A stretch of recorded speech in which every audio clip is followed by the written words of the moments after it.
कौन से question?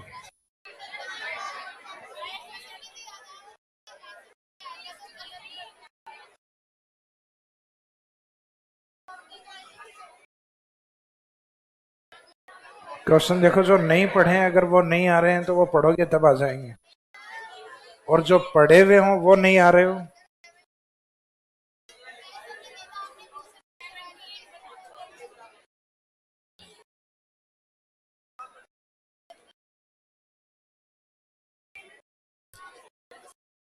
Seventy eight बहुसनती, ये असनती का मीनिंग होता है जो अवसाद या सेडिमेंट्स है उनके जमने से। तो इट्स ए डिसकंटिन्यूटी जो दिया हुआ है ना, कि अवसादों की जो प्रक्रिया है उससे टेथी सागर का जो पार्ट है वो बना हुआ है। तो इसका मीनिंग जैसे कि ये जो पेंजिया पार्ट है, ये पेंजिया के डिवाइड होने के बाद में बीच वाला जो भाग था टेथिस से, टेथिस सागर वाले पार्ट में दोनों ओर से सेडिमेंट्स जमा होते हैं, तो ये असन्नति के रूप में भी माना जाता है। भाई देखो, जैसा जनरली मैं कहता हूं कि हमेशा जो पढ़ाई हुई चीजें हैं, टेथिस सागर भूसनती टर्म्स अधिक आता है ना।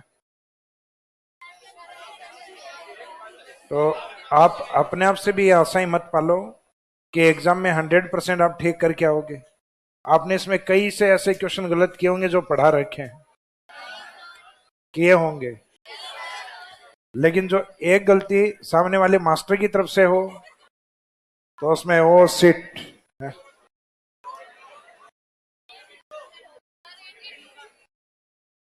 देखो,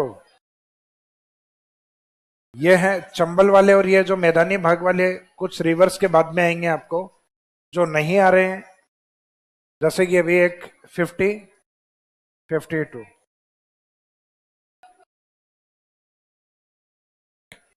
52 करवाया हुआ है। डायग्राम बनवाया था पवन सम्मुख और पवन विमुख ढाल एक में ही बनवाया था बरखान, यह डायग्राम में है।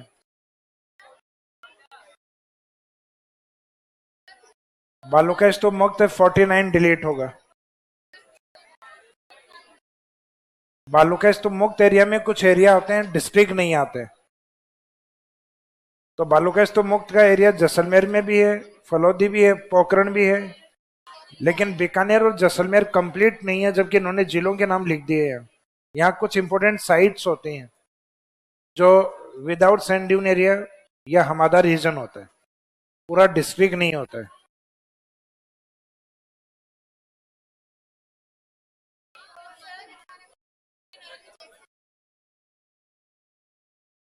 तैतीस में कौन सा ठीक लग रहा है? सी वाला 23.03, तो ये 23 सही मानते हैं अपन, तो ये गलत ही मानेंगे। इसमें 61.11 है, सिर्फ वो सही है।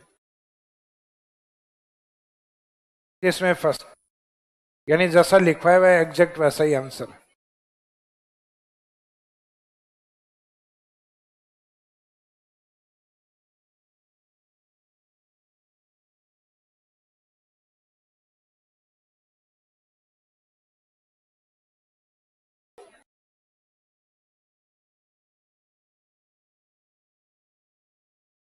ये लसाड़िया प्लेट्यू कौन से जिलों में है?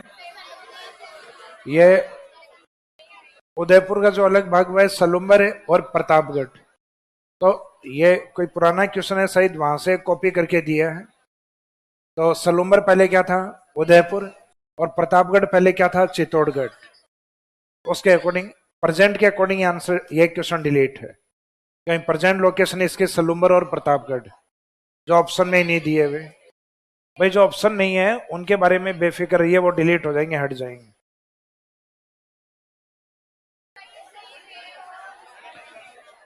जिसका ये सही कैसे होगा बताओ भाई? चित्तौड़ में है ही नहीं वर्तमान में, प्रतापगढ़ के हिस्से में। प्रतापगढ़ चित्तौड़गढ़ को अलग हुए 15 साल हो गए। सवाल ये नहीं है ना आंसर के में आरपीएससी के 150 क्वेश्चनों के आंसर आते ही हैं, बाद में 5-6 डिलीट होते हैं।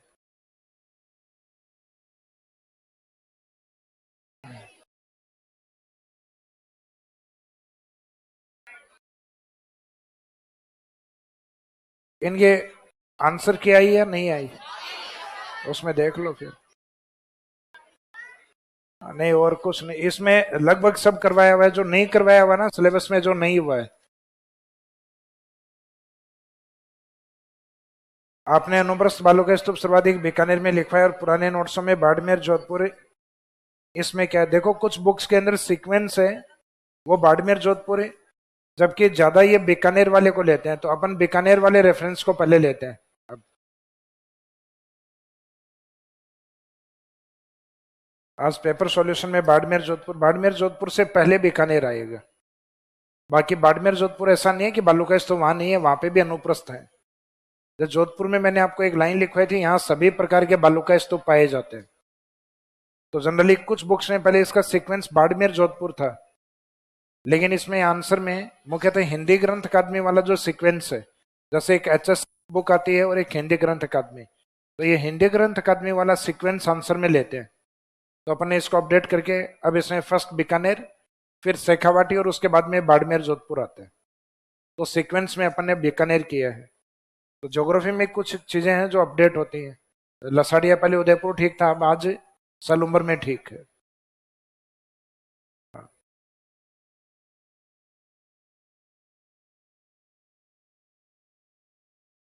लाली डेसानिया सन ऑफ कान्हा राम डेसानिया, आपके पेरेंट्स आए हुए हैं।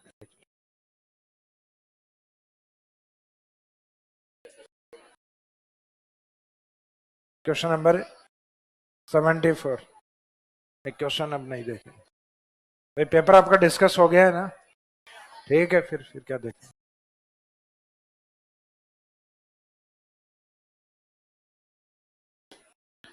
देखो बाकी ज्योग्राफी नोट्सों को आप 5 बार पढ़ोगे तब जाके समझ में आएगी।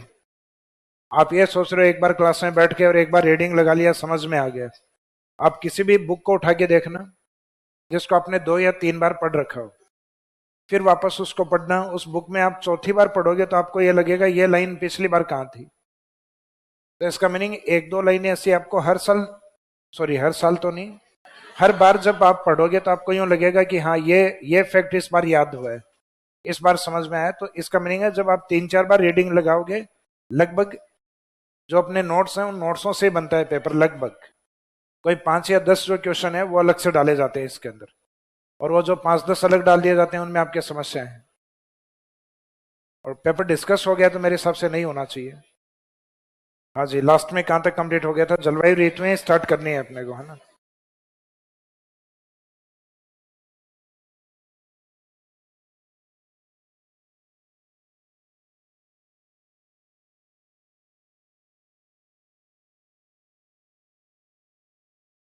क्लाइमेट सीजन वाला जो पार्ट है, या क्लाइमेट सीजन क्लासिफिकेशन वाला जो पार्ट है,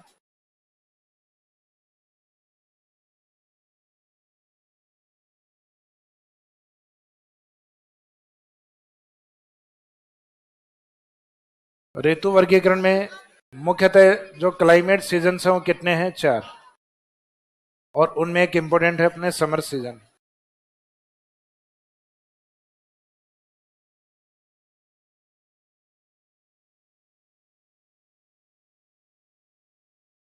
यानी ग्रीष्म ऋतु वाला पार्ट। ग्रीष्म ऋतु में जिन इंपॉर्टेंट घटनाओं को अपने को कवर करना है उसमें एक तो आता है अपना लू, आंधी, और एक आता है बबूला। इन वाले पार्ट्स को, तो इसमें जो चारों ऋतु आपको कल लिखवा दी थी मैंने, उसमें फर्स्ट हेडिंग में लीजिएगा समर सीजन, ग्रीष्म ऋतु। उसमें जो ये फिनोमिना, ये घटनाएं हैं, उनके मीनिंग क्या है, उनके आने के पीछे कारण क्या है, और लू, आंधी, बबूला से सर्वाधिक प्रभावित क्षेत्र कौन सा है।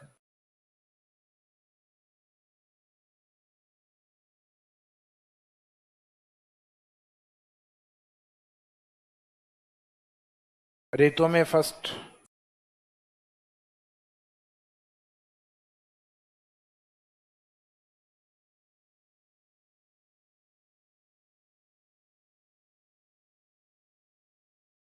बातें नहीं करें। फर्स्ट पार्ट है इसमें ग्रीष्म ऋतु वाला पार्ट।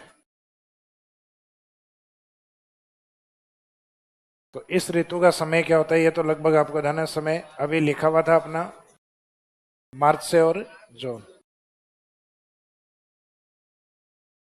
इस ऋतु में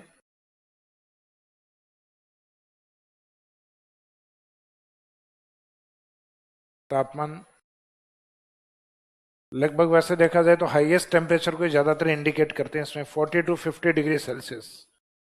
कि ग्रीष्म ऋतु में राजस्थान के जो तापमान होते हैं वो लगभग 40 डिग्री से और 50 डिग्री तक। जैसे चूरू वाला एरिया है या राजस्थान का पश्चिमी भाग फलोदी जैसलमेर डेजर्ट एरिया जो है वो लगभग 50 डिग्री सेल्सियस तक को टच करते हैं। और सामान्यतः राजस्थान के लगभग 40 डिग्री जो टेम्परेचर है वो सभी जिलों में रहता है। अधिकतम जो तापमान है तो ग्रीष्म ऋतु के जो मैक्सिमम टेम्परेचर है लगभग राजस्थान में ये होते हैं। और इसमें जो प्रमुख घटनाएं तो घटनाएं जो अपन आगे मीनिंग उनके उनके पीछे कारण क्या है और उसका जो अफेक्टिव रीजन है प्रभावी क्षेत्र है वो कौन सा है उनको हम कवर करेंगे। तो इसमें फर्स्ट लाइन में तो लिखेगा इस ऋतु का समय, जो अपना ऊपर लिखा हुआ है उसको रिपीट करना है। इस ऋतु का समय मार्च से जून तक होता है।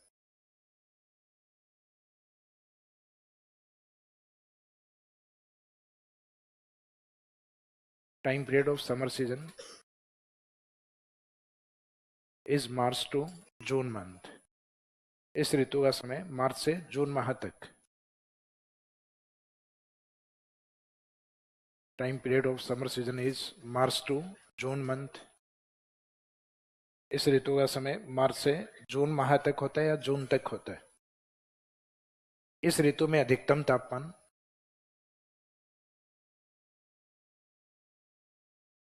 Maximum temperature of this season. इस ऋतु में अधिकतम तापमान 40 से 50 degree Celsius. Maximum temperature of this season या in this season is from 40 degree to 50 degree Celsius. इस ऋतु में अधिकतम तापमान 40 से 50 डिग्री सेल्सियस तक।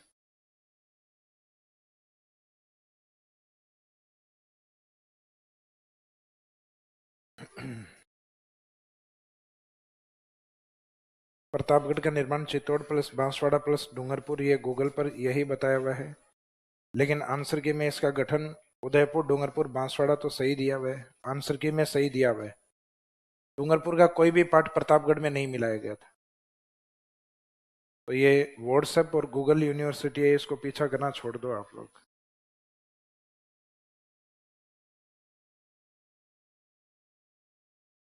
इन्होंने कईयों के घर तोड़वा दिए हैं, अब तो मान जाओ। कईयों के जुड़वाए भी हैं हालांकि।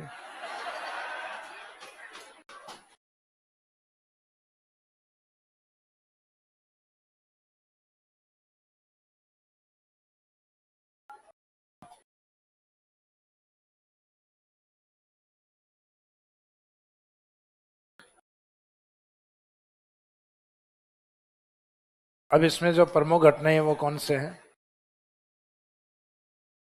तो जनरल इंट्रोडक्शन, टाइम पीरियड और टेम्परेचर लिखने बाद में इसमें लिखेगा।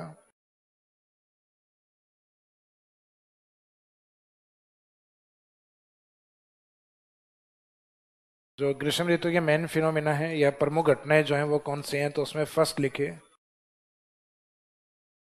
फर्स्ट है लू।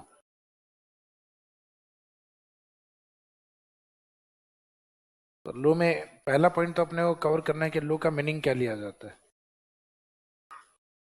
इसका अर्थ क्या होगा। मीनिंग लिखने के बाद में इसके पीछे लू के पीछे मुख्य कारण क्या आने का,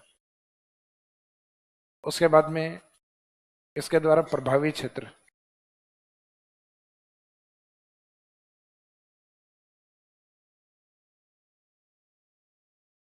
लू का जो इफेक्ट है वो मुख्यतः कौन से एरिया में अधिक होता है।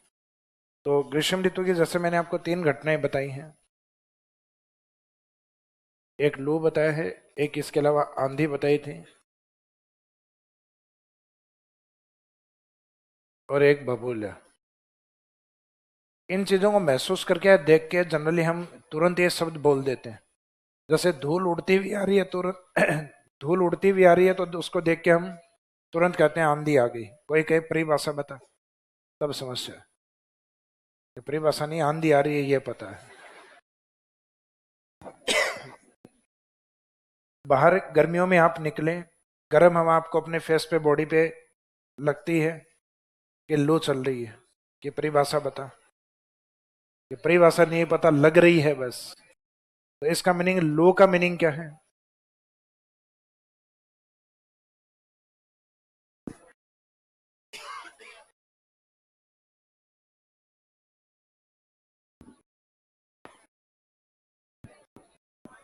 हाँ जी, लो का मीनिंग होता है कि इसमें ऋतु तो फिक्स है ना, इसमें इन सभी घटनाओं में समर सीजन होती है, ग्रीष्म ऋतु। तो ग्रीष्म ऋतु में गर्म प्लस शुष्क हवाएं,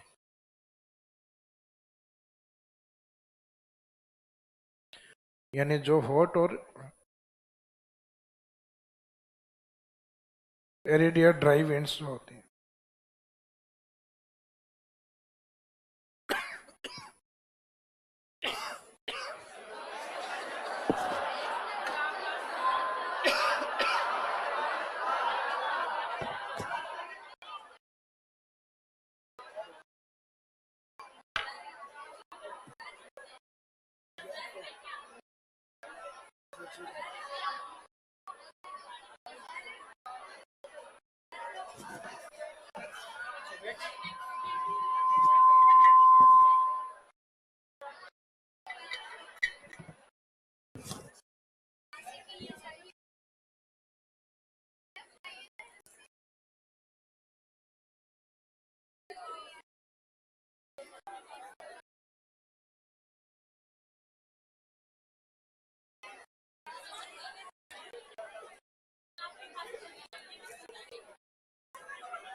तो इस कंडीशन के साथ यह डेफिनेशन बोली जाती है कि समर सीजन में, ग्रीष्म ऋतु में गर्म एवं शुष्क हवाओं को क्या कहा जाता है? लू।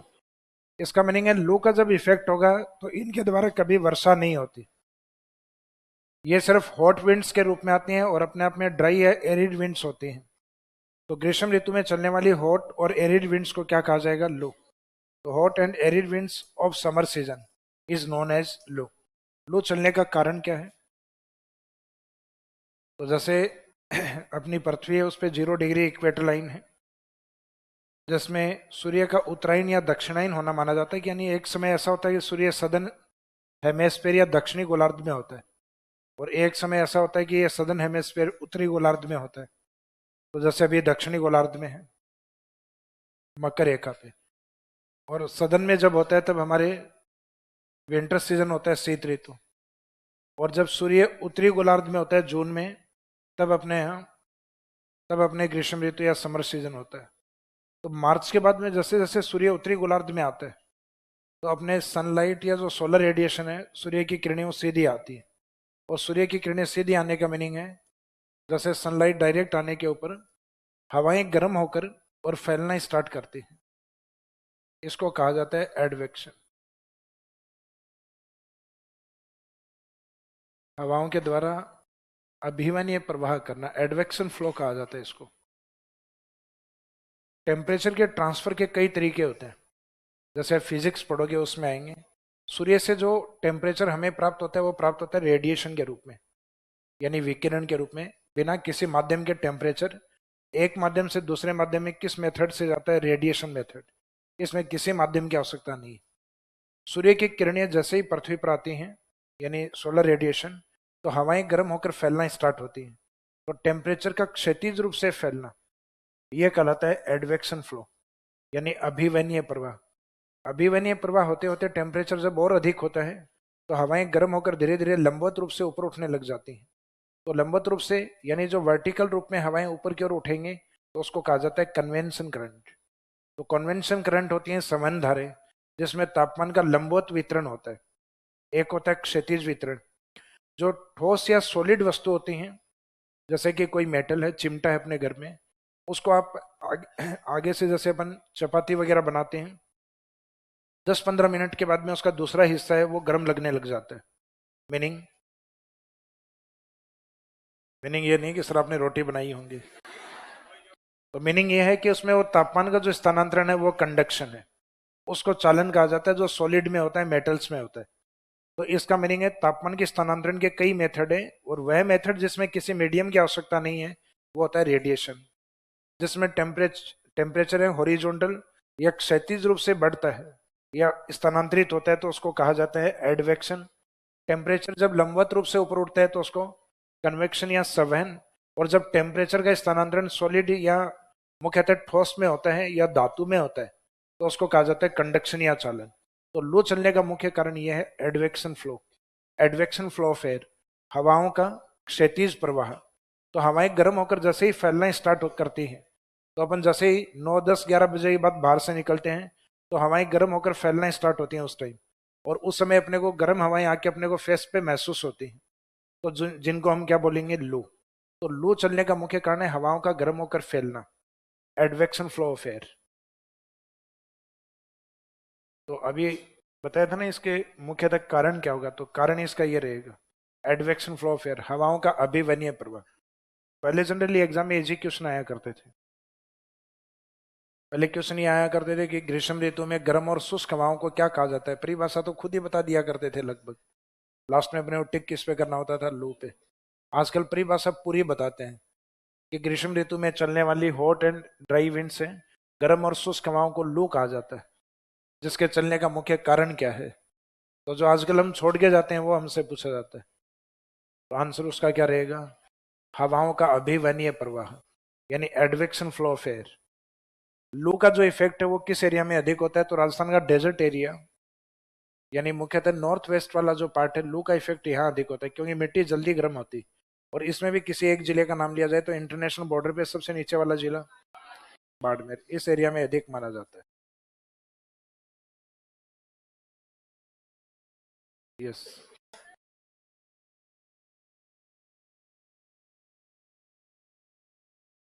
विंड और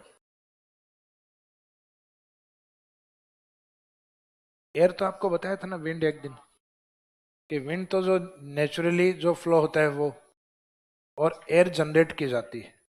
तो यहाँ पे हवाएं जो सामान्य जो हवाएं होती हैं, यानी ऑब्लिक करके इसमें विंड भी लिख दो, टेक्निकली डिफरेंस होता है। बाकी विंड्स जोग्राफिकल जो लैंग्वेज में अपन बोल रहे हैं तो ज़्यादा ठीक ये रहता है विंड। बाकी कुछ जगह ऐसा नहीं है कि हमेशा ऐसा परमानेंट ही होता है जैसे टेम्परेचर कम अधिक होता है, टेम्परेचर अधिक होने पर वायुदाब में कमी आती है, तो वहां क्या लिखते हैं, एयर प्रेशर, हवा का दबाव कम होता है। तो कई बार जहाँ ये परफेक्ट शब्द क्या लग रहा है, बाकी जनरली जो एयर होती है वो मशीन के द्वारा जनरेट की जा सकती है, लेकिन विंड्स में उसको जनरेट नहीं किया जा सकता, सिर्फ ये फर्क। बाकी यहाँ ओब्लिक करके विंड कर दो तो भी ठीक है। हाँ जी, अब इसमें दूसरी जो मुख्य घटना इसमें लिखी थी अपन ने, आंधी। आंधी के पीछे डेफिनेशन आंधी में क्या होगी, तो अपने को पता है कि आंधी में अपने को क्या दिखाई देती है, अपने को धूल दिखाई देती है, डस्ट दिखाई देती है। लेकिन उस डस्ट के साथ ह्यूमिडिटी भी होती है, ह्यूमिड भी होती है, आर्द्र भी होती है। तो धूल भरी और आर्द्रता युक्त हवाओं को, मीनिंग है कि dusty and humid winds in summer season is known as sandstorm. Sandstorm या आंधियां क्या होती है, जब गर्मियों के अंदर धूल भरी हवाएं चले और उनमें आर्द्रता भी है। तो आर्द्रता कैसे पॉसिबल है, तो आर्द्रता इस तरीके से पॉसिबल है, जैसे 0 डिग्री के ऊपर सूर्य आना स्टार्ट कर देगा मार्च के बाद, मार्च से जून तक गर्मियों का टाइम पीरियड होता है। जून में सूर्य की स्थिति लगभग सीधी होती है अपने यहाँ। सीधी होने का मीनिंग है कि डेजर्ट या अपना जो लैंड पार्ट है इसका टेम्परेचर हाई होना। टेम्परेचर हाई होने का मीनिंग है एयर प्रेशर का लो होना। और अपने को पता है कि जो लैंड पार्ट है वो जल्दी गर्म होता है, उसकी तुलना में जो पानी वाला एरिया है, अरब सागर वाला पार्ट, उसकी तुलना में पानी का टेम्परेचर थोड़ा कम है। पानी का टेम्परेचर थोड़ा कम होने का मीनिंग यहाँ एयर प्रेशर क्या है, ज्यादा। तो इन दोनों में डिफरेंस होता है। तो एयर फ्लो किस साइड में बनेगा, महाद्वीप से महासागर की ओर या महासागर से महाद्वीप की ओर। तो एयर फ्लो बनेगा from oceanic part two continental या लैंड पार्ट। महासागर से महाद्वीपों की ओर हवाएं चलना स्टार्ट होंगी, क्योंकि हवा का नियम हमेशा होता है हाई एयर प्रेशर से लो एयर प्रेशर की ओर चलना, उच्च वायुदाब से कम वायुदाब की ओर चलना। तो यहां से विंड फ्लो बनना स्टार्ट होता है राजस्थान की ओर, अरब सागर की ओर से, क्योंकि इस साइड में डेजर्ट वाले एरिया है, ये लोअर प्रेशर एरिया होता है। तो इस लोअर प्रेशर एरिया की और हायर प्रेशर से इस साइड से विंड जाएंगे। तो इस समुद्र से विंड्स जो जा रही हैं उसमें क्या रहेगी, ह्यूमिडिटी रहेगी, इसमें आर्द्रता रहेगी। अब ये आर्द्रता वाली हवाएं जैसे पश्चिमी राजस्थान में पहुंचती हैं स्पीड के साथ, तो वहां से डस्ट को उठाना स्टार्ट कर देती हैं, धूल ऐड होना स्टार्ट हो जाएगी पश्चिमी राजस्थान में इनसे। लेकिन इसमें ह्यूमिडिटी मार्च से जून के बीच में इतनी ज्यादा नहीं होती। जून तक टेम्परेचर अधिकतम हो जाते हैं, तब ह्यूमिडिटी बहुत ज्यादा होती है, तब बारिश भी होना पॉसिबल है। लेकिन मार्च से और जून के बीच में जो हवाएं चलती हैं उसमें ह्यूमिडिटी कम रहती है। तो कभी कभार वो ह्यूमिडिटी ज्यादा बढ़ जाती है, उस दिन आंधी के साथ बारिश भी आ जाती है अपने 10-15-20 मिनट। और सामान्यतः आंधियों के साथ ह्यूमिडिटी कम ही रहती है। तो इनसे कभी कभार आंधी के साथ ही कोई 1-2 मिनट या हो सकता है कि 2-4 छींटे गिर गए तो ठीक है, अदरवाइज इसमें बारिश जनरली नहीं होती। तो इनको धूल भरी हवाएं और साथ में आर्द्रता युक्त शब्द इसलिए यूज किया है क्योंकि समुद्र की ओर से हवाएं आ रही हैं, और ओसेनिक पार्ट या सी पार्ट से आने वाली हवाएं हमेशा हमेशा कैसे होंगी, ह्यूमिड। इस कारण धूल भरी और आर्द्रता युक्त हवाओं को ग्रीष्म ऋतु में क्या बोला जाता है, आंधी। और आंधी आने के बाद हमेशा टेम्परेचर डाउन होता है, जबकि लू का इफेक्ट जब बढ़ता है तो लू के अंदर टेम्परेचर बढ़ता है। तो दोनों घटनाएं अपोजिट होती हैं। एक घटना ग्रीष्म ऋतु में समर सीजन में टेम्परेचर को इंक्रीज करती है लू, और दूसरी जो आंधी है, जैसे कई बार हम देखते हैं ना कि आंधी आने के बाद में अगले दिन का जो मौसम है वो पूरे दिन जैसे बारिश नहीं हुई, तो जो डस्ट पार्टिकल्स हैं वो पूरे मौसम में छाए हुए रहते हैं। तो अपने को लगता है कि काश बारिश भी आ जाती तो ये धूल नीचे बैठ जाती। तो वो धूल कई बार वो डस्ट है वो 2-3 दिन बाद जाके धीरे धीरे नीचे बैठती है। लेकिन अगले 2-3 दिन जो है वो अब धीरे धीरे ठंडे होंगे। अब ठंडे क्यों होंगे, क्योंकि अपने एटमॉस्फेयर में मुख्यतः डस्ट पार्टिकल्स और थोड़ी बहुत ह्यूमिडिटी आ गई है जो टेम्परेचर को ऑब्जर्व कर लेंगे, सतह तक सरफेस तक उस टेम्परेचर को नहीं आने देते। तो आंधियां आने के बाद लगभग 5 से 10 डिग्री सेल्सियस टेम्परेचर कम होता है। जब भी लू चलती है तो टेम्परेचर हमेशा क्या होता है, इंक्रीज होता है, बढ़ता है। तो ग्रीष्म ऋतु की वह घटना जो तापमान को बढ़ा दे वो लू, और ग्रीष्म ऋतु की वो घटना जो तापमान को कम करती है वो आंधी। आंधियों का जो इफेक्ट है वो मुख्यतः इस साइड में जैसलमेर से डस्ट उठने के बाद ये ऊपर की ओर जाती है श्री गंगानगर की ओर। श्री गंगानगर में कहा जाता है कि लगभग 3-4 महीने के समय में, लगभग 90-100 डेज के आसपास है, उस समय में लगभग 27 दिन तक आंधियां आती है। ये एक एवरेज बताया गया मेट्रोलॉजी डिपार्टमेंट के द्वारा कि गर्मियों के अंदर लगभग 27 दिन अधिकतम दिनों तक जो आंधियां चलती है गंगानगर में मानी जाती है।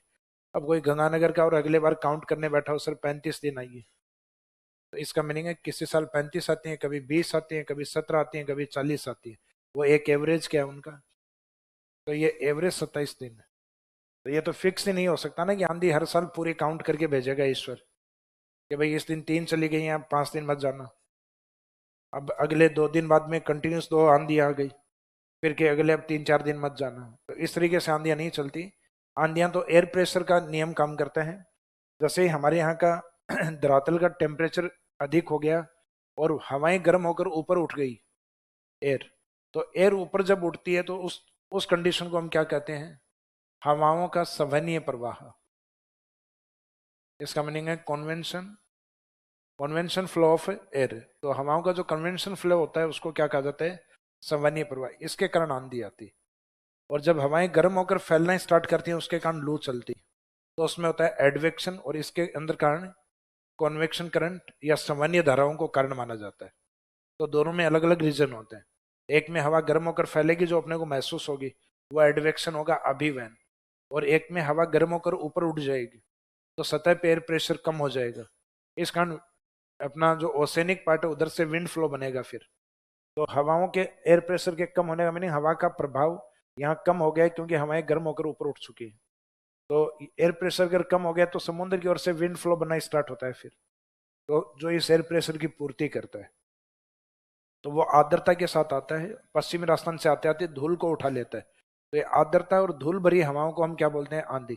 आंधियों की जो डायरेक्शन है वो राजस्थान में जनरली होती है वेस्ट टू ईस्ट की ओर, पश्चिम से पूर्व की ओर। हमारे पूर्व की ओर से आंधियां नहीं आती, पूर्व में तो आंधी जगह ही है, बस दौसा की ओर जाते हैं तब। अपने चलते हैं जयपुर से दौसा की ओर, एक स्थान का नाम क्या है? आंधी।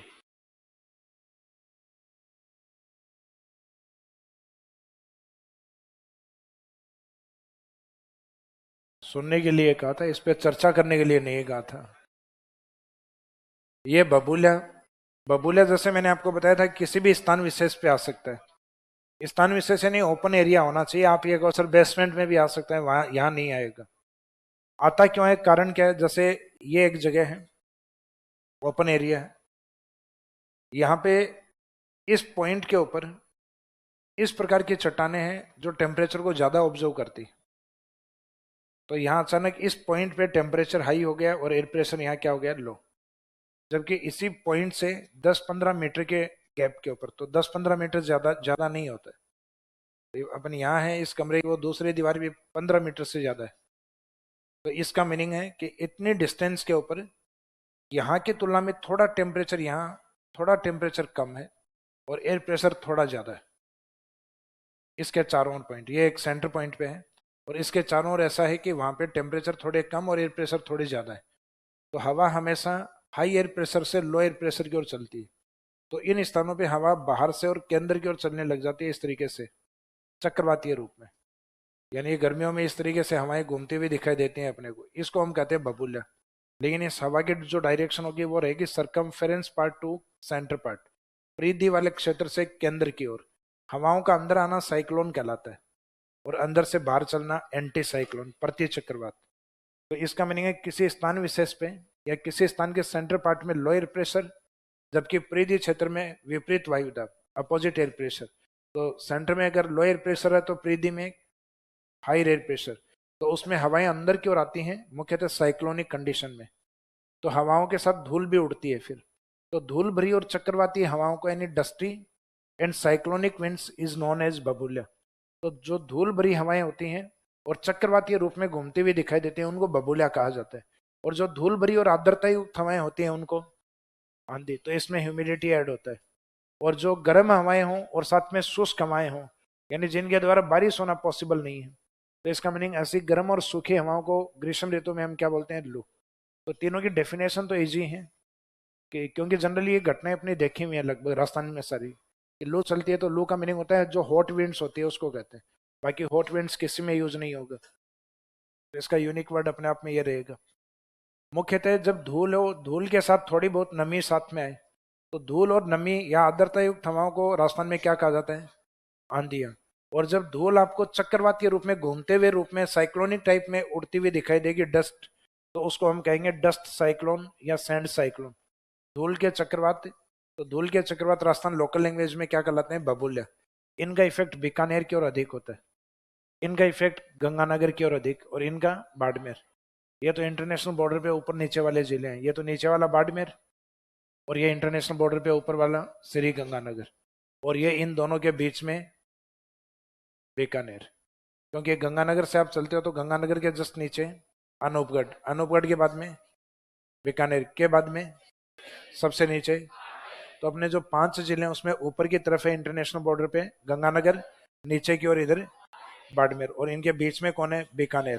तो 3 प्रमुख घटनाएं हैं जिसमें जो अपना लू वाला जो पार्ट है वो तो प्रभावित करेगा बाड़मेर को, आंधी वाला श्री गंगानगर को, और बीकानेर वाला, सॉरी बबूला वाला है बीकानेर को। तो इसमें अपर वाले डिस्ट्रिक्ट को, नीचे वाले डिस्ट्रिक्ट को और मिड वाले डिस्ट्रिक्ट को, 3 को टारगेट करना है।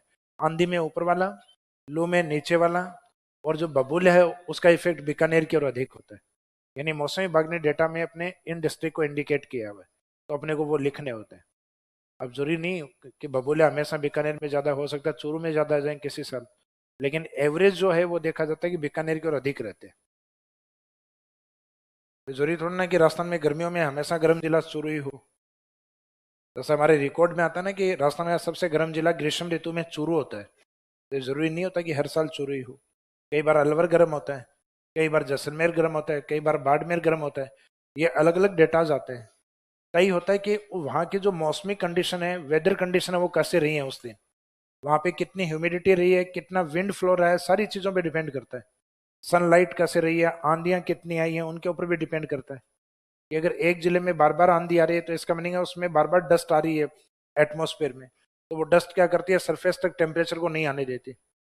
जैसे गंगानगर में आंधियां अधिक आती, तो इसका मीनिंग है गंगानगर को एक तो आंधियां बहुत अधिक गर्म नहीं होने देती, आंधियों के कारण भी टेम्परेचर डाउन होते हैं अपने। अब आंधियां, जो जनरली कई बार कई स्टूडेंट पूछते हैं, सर आंधियों को इनको काली पीली आंधियां क्यों कहते हैं? तो जब भी आंधी आती है तो विजिबिलिटी कम हो जाती है, भाई डस्ट पार्टिकल्स आते हैं ना अपने, तो पश्चिमी राजस्थान की जो मिट्टी होती है वो सामान्यतः पीले रंग की होती है, जैसलमेर और इस साइड की। तो इस कारण जो डस्ट उड़ के आएगी वो सामान्यतः किस प्रकार की आती है, पीली। और जैसे ही जो आंधी आना स्टार्ट होती है तो विजिबिलिटी या अंधेरा सा हो जाता है एक बार, इस कारण उस कंडीशन को हम कहते हैं काली। तो इस कारण आंधियों का नाम क्या होता है, काली पीली आंधी। तो एक तो विजिबिलिटी के आधार पे और एक मिट्टी के कण के आधार पे इनको काली पीली आंधियां भी बोलते हैं, अपने लोकल में बोलते हैं उनको, ज्योग्राफी में तो नहीं लिखेंगे काली पीली आंधियां। तो इसमें जो पहली पहली जो डेफिनेशन अपने को देनी है वो कौन सी है, लू। तो लू के बारे में लिखिएगा। पहले तो ऋतु वाली कंडीशन लिखनी है, कौन सी ऋतु की घटना है ये, ग्रीष्म ऋतु की। तो ग्रीष्म ऋतु में कंडीशन क्या रहेगी, गर्म एवं शुष्क हवाओं को।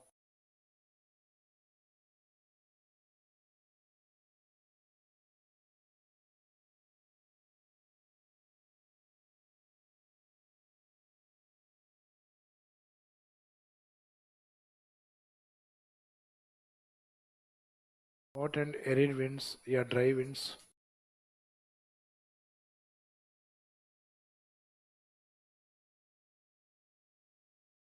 Of summer season.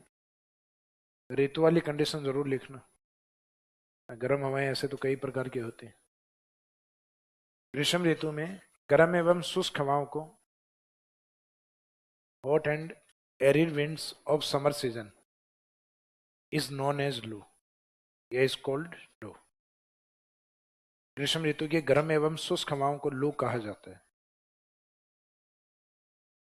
Hot and arid या dry winds of summer season is known as loo. ग्रीष्म ऋतु की गर्म एवं शुष्क हवाओं को लू कहा जाता है।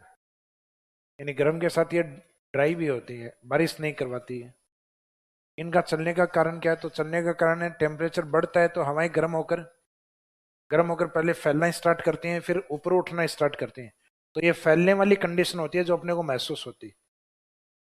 तो इसको कहा जाएगा, कारण में लिखेगा, हवाओं का अभिवन्य प्रवाह।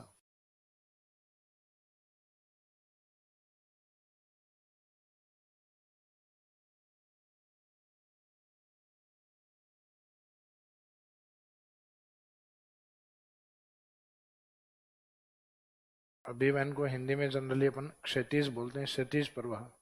लेकिन ये टर्म्स नहीं आएगी एग्जाम में, ये वाली आएगी ज्योग्राफिकल, अभिवन्य प्रवाह।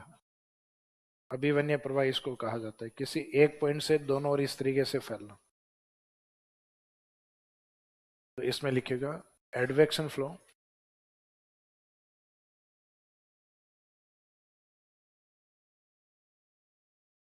एडवेक्शन फ्लो ऑफ एयर या विंड्स,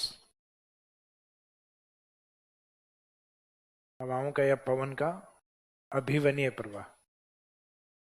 तो इसमें एक कीवर्ड अभिवन वाला पूछते हैं, ये ध्यान रखना है, इस शब्द को अंडरलाइन कर दीजिए, एडवेक्शन फ्लो।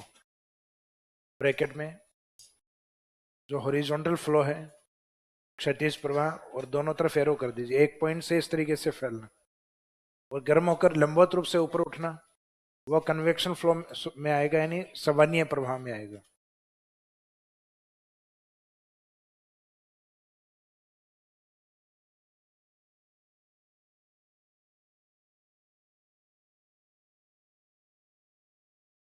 प्रभावित क्षेत्र, तो इसमें प्रभावित क्षेत्र या अफेक्टेड रीजन में लिखेगा उत्तरी पश्चिमी राजस्थान, नदन वेस्टर्न राजस्थान, या northern western part of Rajasthan. उत्तरी पश्चिमी राजस्थान, ब्रैकेट में लिख देना आगे सर्वाधिक बाड़मेर। अफेक्टेड रीजन, प्रभावी क्षेत्र, प्रभावी क्षेत्र में ब्रैकेट में आगे लिखो सर्वाधिक बाड़मेर, सर्वाधिक बाड़मेर, मैक्सिमम बाड़मेर। तो एरिया पूछा है तब तो है राजस्थान का उत्तरी पश्चिमी भाग डेजर्ट एरिया, और अगर कोई स्पेसिफिक डिस्ट्रिक्ट पूछ लिया उसमें से तब आंसर रहेगा बाड़मेर। जैसा कि अभी आपको बताया कि लू का जो इफेक्ट है वो जनरली ये होता है कि अपने यहाँ गर्मियों का जो टेम्परेचर होता है वो और ज्यादा बढ़ जाता है लू के बाद। जैसे मार्च में गर्मियां स्टार्ट होती हैं उसके साथ लू का प्रभाव इतना नहीं होता, लेकिन जैसे जैसे जून की ओर अपन बढ़ेंगे, अप्रैल मई जून, वैसे वैसे लू का इफेक्ट बढ़ता जाता है। तो लू ग्रीष्म ऋतु की वह घटना मानी जाती है जो टेम्परेचर को क्या करती है, इंक्रीज करती है, बढ़ाती है। तो नोट में लिखिएगा, ग्रीष्म ऋतु की वह घटना, that phenomena of summer season which increase the temperature is low. That phenomena of summer season which increase the temperature is low. ग्रीष्म ऋतु की वह घटना जो तापमान को बढ़ाती है, that phenomena of summer season which increase the temperature is low. ग्रीष्म ऋतु की वह घटना जो तापमान को बढ़ाती है, जो तापमान को बढ़ाती है, आगे डैश करके इसमें लिख दीजिए लो। और ग्रीष्म ऋतु की वह घटना जो तापमान को कम करती है वो होती है आंधी। तो अगला हेडिंग डालिएगा आंधी।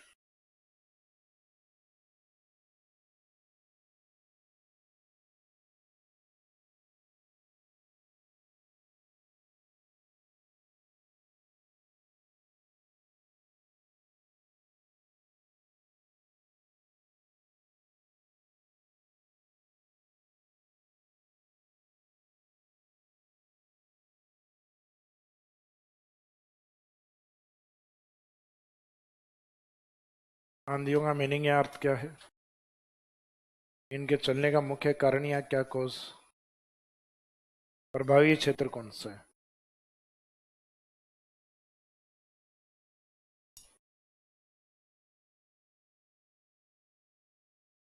तो आंधियों का चलने का जो मुख्य कारण है, जैसा कि आपको बताया भी था मैंने,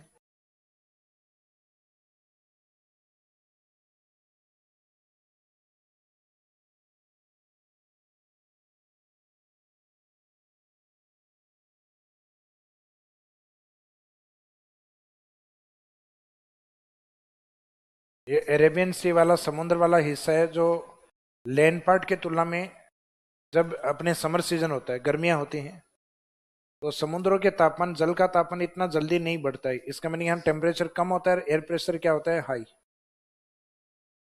एरो नीचे होने का मीनिंग है कम और ऊपर होने का मीनिंग है हाई। तो एयर प्रेशर हाई होता है, जबकि अपने यहाँ जो लैंड पार्ट होता है, स्थलीय भाग होते हैं, यहाँ स्थलीय भागों के टेम्परेचर अधिक होते हैं और एयर प्रेशर वैल्यूज क्या होती हैं, वायु दाब कम होता है।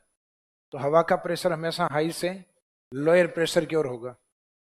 तो हवाएं इस साइड से चलना स्टार्ट होती हैं समुद्र की ओर से।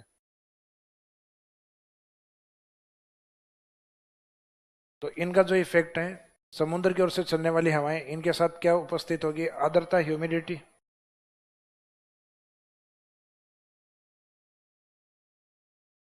लेकिन जैसे ये डेजर्ट की ओर पहुंचती हैं ये हवाएं, तो हवाओं के प्रेशर के साथ मिट्टी उठना स्टार्ट होती है।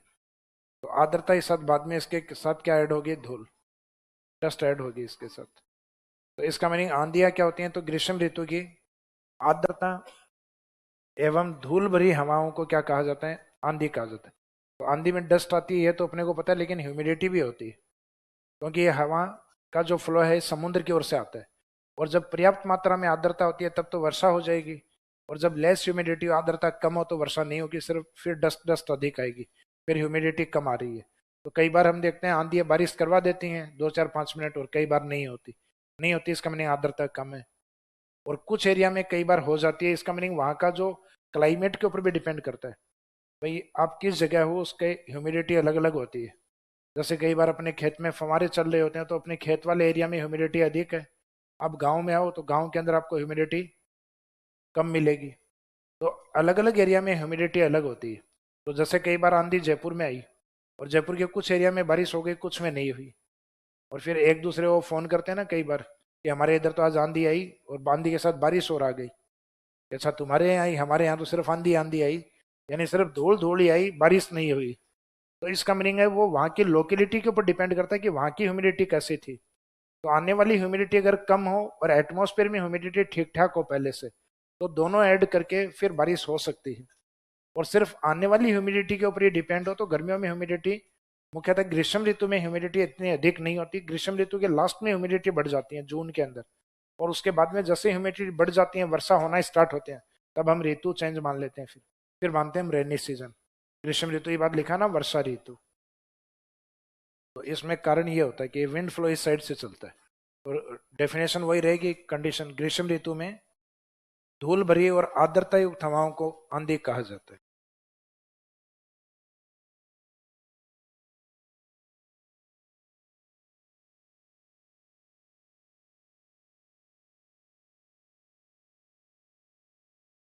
Dusty and humid winds of summer season,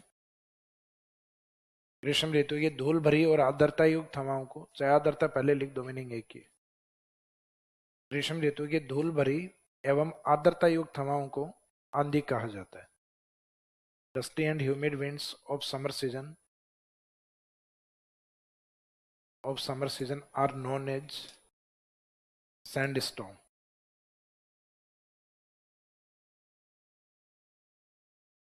ग्रीष्म ऋतु के धूल भरी एवं आर्द्रता युक्त हवाओं को, तो इन दोनों कीवर्ड को अंडरलाइन कर देना कि एक तो इसमें डस्ट होती है और दूसरी ह्यूमिडिटी होती है।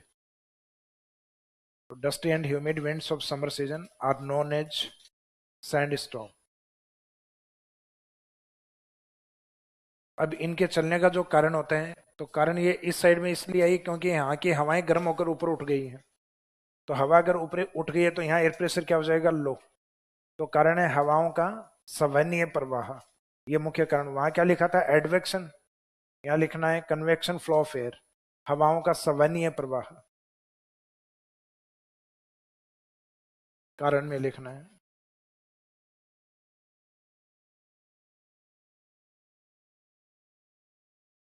कन्वेक्शन फ्लो ऑफ एयर या विंड्स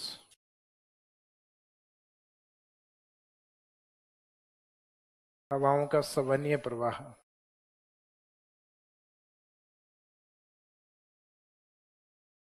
संवहनीय प्रवाह क्या है, ब्रैकेट में लिख सकते हो, लंबवत प्रवाह।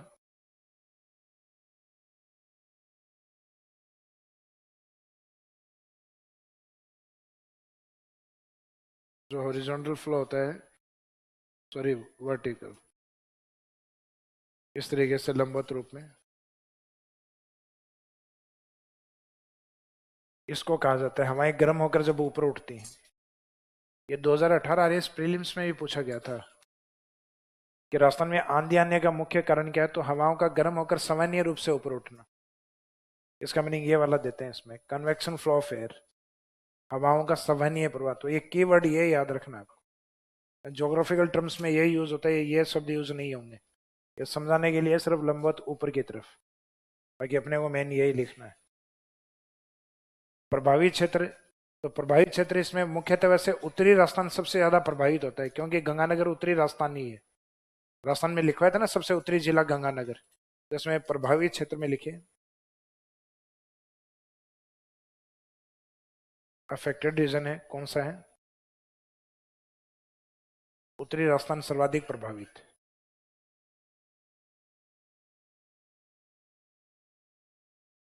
नदन राजस्थान प्रभावित क्षेत्र में लिख दो, नदन राजस्थान, ब्रैकेट में लिख दीजिए सर्वाधिक श्री गंगानगर, मैक्सिमम श्री गंगानगर या mostly affected Shri Ganganagar. Bracket में आगे इसमें डेज लिख दीजिए, दिन कितने हैं आंधियों के, 27, 27 डेज, 27 दिन।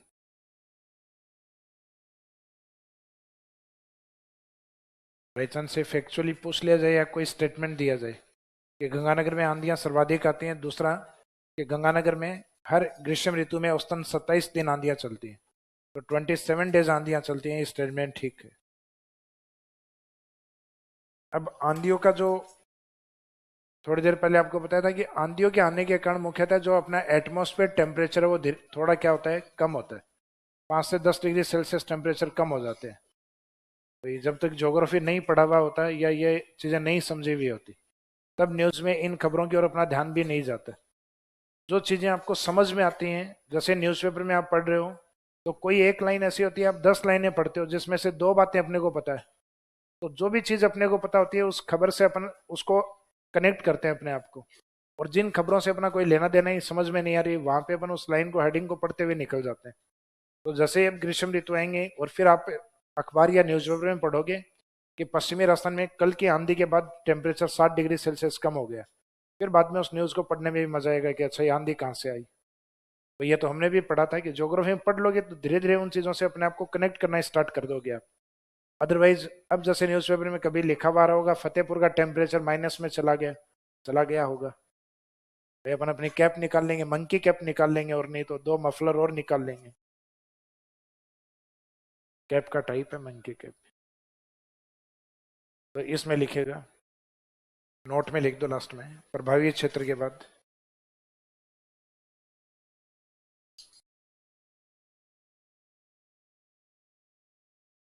ग्रीष्म ऋतु की वह घटना जो तापमान को कम करती है, आगे डेस करके आंधी। That phenomena of summer season which decrease the temperature is sand stone. That phenomena of summer season which decrease the temperature is sand stone. ग्रीष्म ऋतु की वह घटना जो तापमान को कम करती है। तो तापमान को कम यहाँ तक अंडरलाइन कर दीजिए, और जो तापमान को अधिक करे वो लू होती।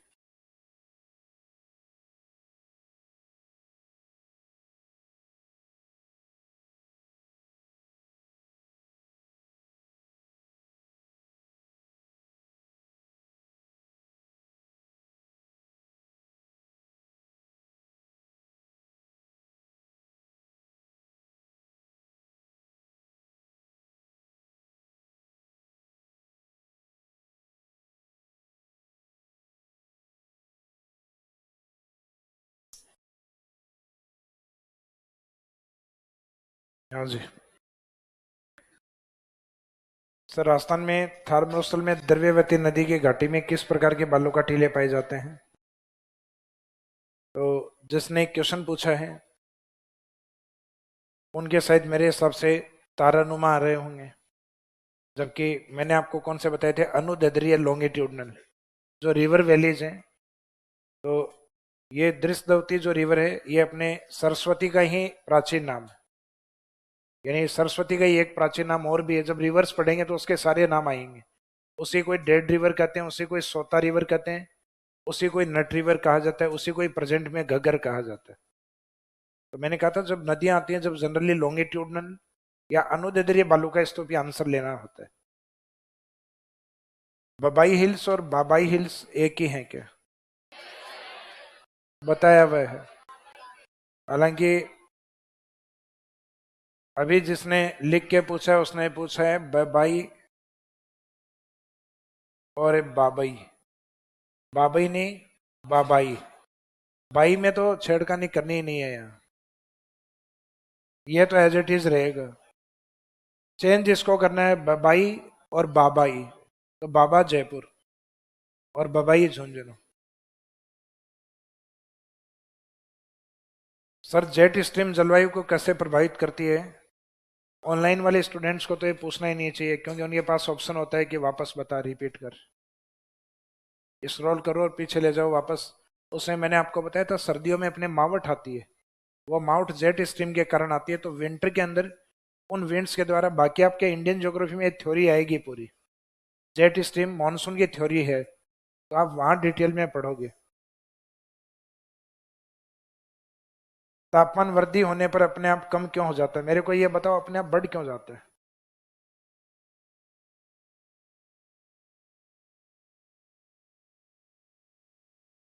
मैथ्स की क्लास हो गई आपकी? तो कृष्णा सर से वो एक जोक सुना होगा आपने कि भाई इस दीपक के अंदर ये लो कहां से आई? नहीं सुना? क्या बात कर रहे हो?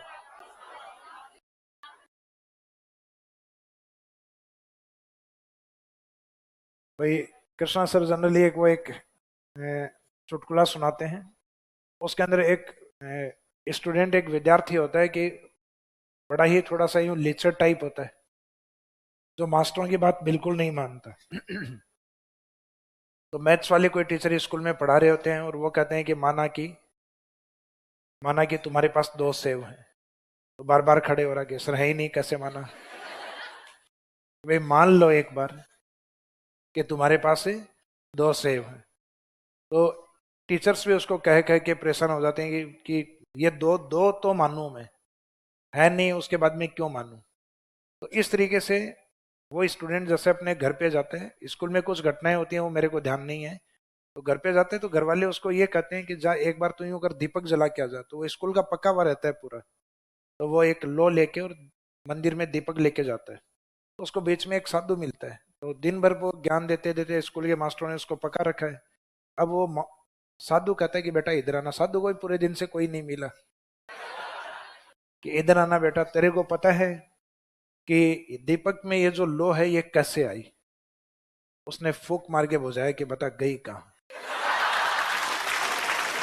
कि आया वो छोड़।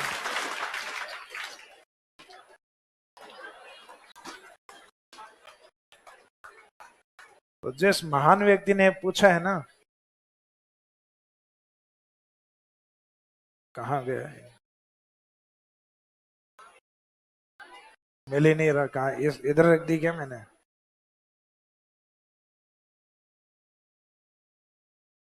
ये वाले कि तापमान में वृद्धि होने पर अपने आप कम क्यों हो जाता है, तो फिर बाद में बढ़ता क्यों है। मीनिंग है कि पृथ्वी अपने एक्सिस पॉइंट पे रोटेशन करती है। रोटेशन करने से एक समय ऐसा होता है कि वो सूर्य के सामने आती है उस समय टेम्परेचर बढ़ जाता है, और जिस समय सूर्य के सामने नहीं होती है, शाम होती है, तो उस समय टेम्परेचर कम हो जाता है। देखो ऐसे तो इन चीजों के कभी कोई आंसर हो ही नहीं सकते। अब आप ये पूछो कि पृथ्वी घूमती क्यों है। अब जैसे कई प्लेनेट होते हैं, जैसे कि शुक्र ग्रह के बारे में और एक अरुण ग्रह के बारे में कहा जाता है कि वो अपोजिट घूमते हैं। हमारी पृथ्वी घूमती है वेस्ट टू ईस्ट, तो इसका मीनिंग अपने को पश्चिम से पूर्व की ओर घूमेगी, तो इसका मीनिंग है इसका जो वेस्ट पार्ट है वो सामने आएगा, पूर्व सूर्य के सामने है। धीरे धीरे वेस्ट सामने आएगा तो अपने को सनराइज किधर मिलता है, ईस्ट की ओर। धीरे धीरे ये पश्चिम की ओर बढ़ता है, तो ईस्ट वाला भाग है वहां सूर्यास्त हो जाएगा और वेस्ट की ओर सूर्योदय होगा। जबकि शुक्र ग्रह और अपना जो अरुण ग्रह, ये दो ऐसे प्लेनेट हैं जिन पे सूर्योदय पश्चिम से होता है और सूर्यास्त पूर्व में होता है। तो इसका मीनिंग है उन ग्रहों की स्थिति के अकॉर्डिंग, उनके रोटेशन के अकॉर्डिंग। फिर ये सोचने लग जाओ कि रोटेशन क्यों करते हैं, तो इसका मीनिंग है इनके पीछे फिजिक्स और उनकी थ्योरीज, उनके नियम काम करते हैं। तो साइंटिफिक रीजन होते हैं जो जनरल ज्योग्राफी में अपने इंडिकेट नहीं होते। भाई वो रोटेशन नहीं करते तो उनके पास ग्रेविटी फोर्स नहीं होगा। ग्रेविटी फोर्स नहीं होगा तो इसका मीनिंग है वो मैट्री नहीं बन पाएगा। जिसके पास अपना अट्रैक्शन फोर्स नहीं है, इसका मीनिंग वो मैट्री नहीं बन सकता, वो बिखर जाएगा। फिर भाई पृथ्वी क्यों रुकी हुई है, पृथ्वी क्योंकि उसके पास एक गति है, स्पीड है। जब पृथ्वी की स्पीड अगर रुक जाएगी तो उसका ग्रेविटी फोर्स हो जाएगा जीरो, और जीरो ग्रेविटी फोर्स होते ही अपन हवा में उड़ेंगे। फिर अपन खत्म, एटमोस्फेयर ही खत्म है। फिर क्या सोच रहे हो, फिर तो बढ़िया है।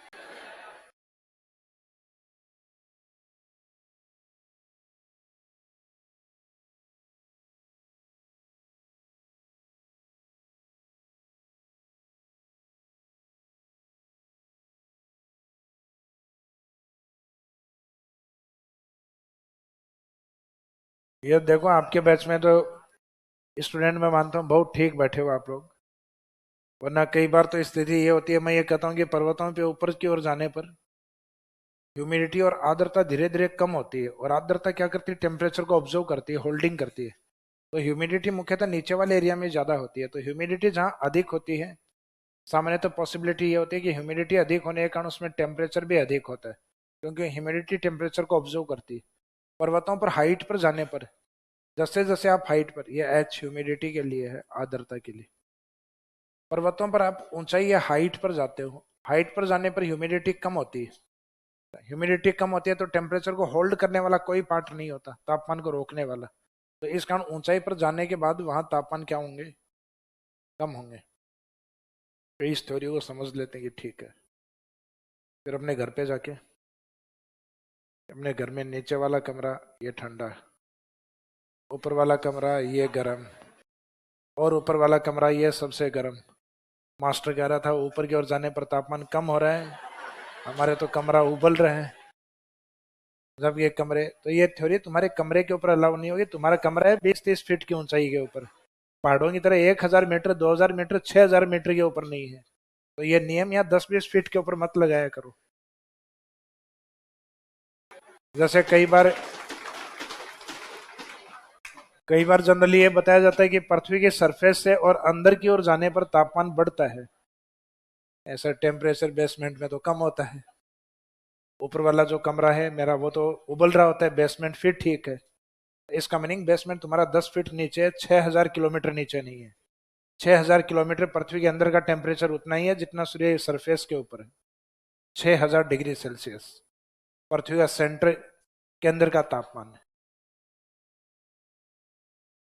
लगभग 6371 किलोमीटर के डिस्टेंस पर। तो पृथ्वी के केंद्र में वही तापमान है जो सूर्य की सतह पर। अब कई आप में से कहेंगे तो बाद में सूर्य की सतह का अध्ययन करने क्यों जा रहे हैं, पृथ्वी को ही खोद के देख लो ना। तो पृथ्वी के अंदर भी ड्रिलिंग पॉसिबल नहीं है इतनी डीप में। अभी तक जो अधिकतम जो डीप में गहराई में जो ड्रिलिंग पॉसिबल है वो 12 किलोमीटर तक। और जब आप और ज्यादा डीप में जाओगे तो इतना ज्यादा प्रेशर बढ़ जाता है कि आप उस प्रेशर के ऊपर कोई भी चीज या मेटल ऐसा नहीं है कि जो मुड़े नहीं। आप चाहे लिक्विड पार्ट में चले जाओ, पानी के अंदर भी चाहे कितना भी कठोर पार्ट आप लेके जाओ, प्रेशर इतना ज्यादा होता है कि वो फट जाएगा। वो पनडुब्बी वाला एग्जाम्पल सुना होगा आपने, खूब मजबूत थी वो, काफी अच्छे मेटल और उन मटेरियल से बनी हुई थी, लेकिन उसके बाद में भी एक निश्चित डीप में जाने के बाद वो भी ब्लास्ट हो गई।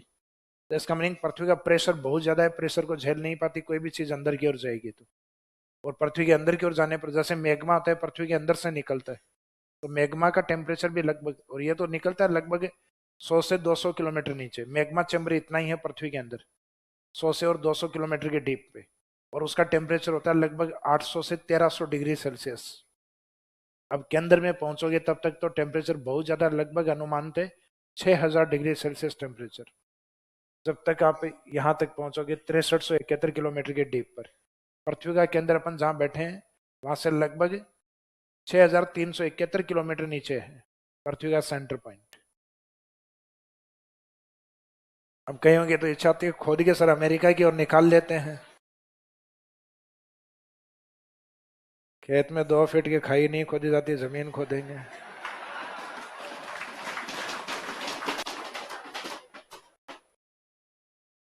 आ जाओ, समझ में आ गए। तो भूगोल सब्जेक्ट है, मजाक नहीं है, मजाक नहीं करें। बताओ कहाँ पे बबुलिया।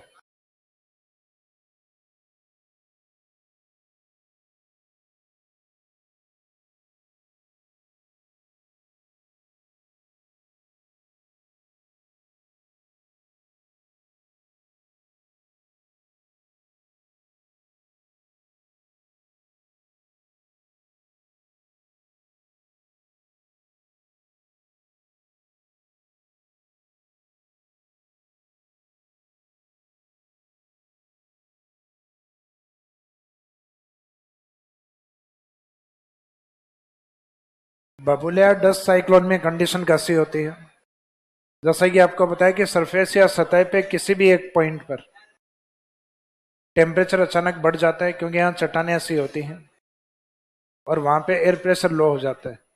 जबकि इस पॉइंट के चारों ओर जहाँ टेम्परेचर थोड़े कम है वहाँ एयर प्रेशर थोड़ा ज़्यादा होगा। तो हवाएं उन क्षेत्रों में बाहर से और अंदर की ओर चलना स्टार्ट हो जाती हैं, सेंटर की ओर। तो इसका मीनिंग है जो बाहरी भाग था ये स्थान का, ये था इसका परिधि क्षेत्र।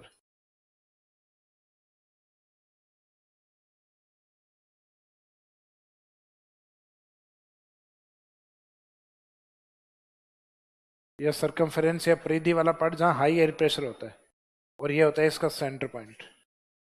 तो जो सेंटर पॉइंट है, जो केंद्र है, उस केंद्र के अंदर एयर प्रेशर लो होता है। तो इसका मीनिंग, इसका चलने का मुख्य कारण ये होता है, lower pressure in centre part while the opposite condition in circumference part. केंद्र में वायुदाब का कम होना, जबकि परिधि क्षेत्र में इसके विपरीत यानी वायुदाब का अधिक होना। तो हवाएं बाहर से और अंदर की ओर चक्रवातीय रूप में घूमना। साइक्लोन का मीनिंग ये होता है कि विंड्स का आउटर पार्ट से सेंटर पार्ट की ओर चलना, और सेंटर में एयर प्रेशर अधिक हो जाए, हवाएं बाहर की ओर चले, वो एंटी साइक्लोन होता है। तो इसमें हम चक्रवात शब्द यूज इसीलिए करते हैं क्योंकि हवाएं बाहर से और केंद्र की ओर आती। तो इसमें एक तो मीनिंग क्या होगा, तो जैसे ये हवाएं बाहर से और अंदर की ओर आएंगे तो ये अपने साथ किसको लेकर आती हैं, धूल। तो धूल भरी एवं चक्रवाती हवाएं चलती हैं इसमें, साइक्लोनिक विंड्स होती हैं इसमें।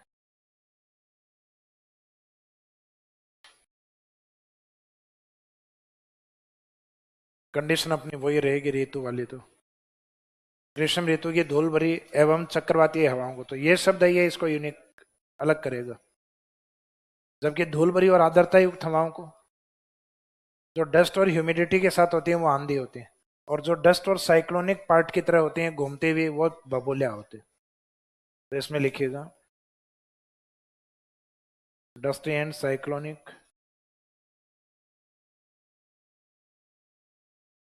And cyclonic winds of summer season are known as बबूलिया या सैंड साइक्लोन।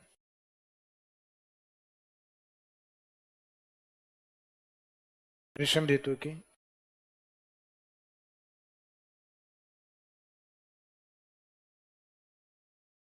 धूल भरी एवं चक्रवातीय हवाओं को बबूलिया कहा जाता है। Dusty and cyclonic winds of summer season are known as sand cyclone।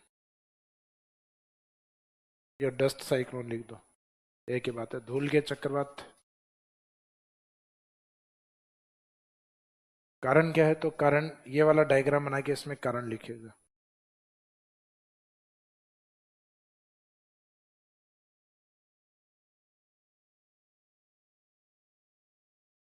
कारण में डायग्राम बना के फिर लिखिएगा किसी स्थान के केंद्र में निम्न वायुदाब जबकि परिधि में उच्च वायुदाब का होना।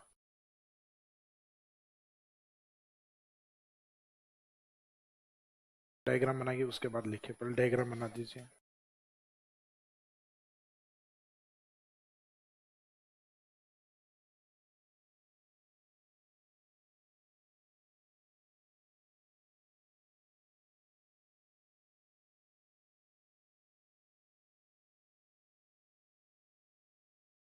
किसी स्थान विशेष के केंद्र में, किसी स्थान विशेष के केंद्र में निम्न वायुदाब जबकि परिधि में उच्च वायुदाब, परिधि में उच्च वायुदाब का होना।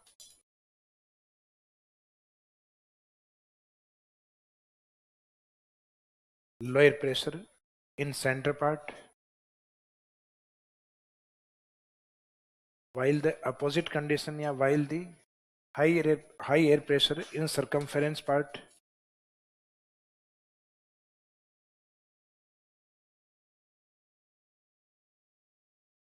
at any particular location or site। किसी स्थान विशेष पर केंद्र में वायुदाब कम और परिधि क्षेत्र में वायुदाब अधिक। Lower pressure in centre part while the opposite condition in circumference part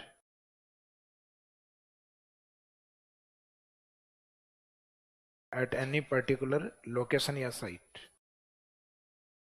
कोई भी ऐसा स्थान हो सकता है, कोई भी विशेष स्थान जहां ऐसा हो जाए कि टेम्परेचर लो हो सेंटर में और सरकमफेरेंस पार्ट पे, सॉरी, सेंटर में एयर प्रेशर लो हो और सरकमफेरेंस पार्ट में एयर प्रेशर अपोजिट हो यानी अधिक हो।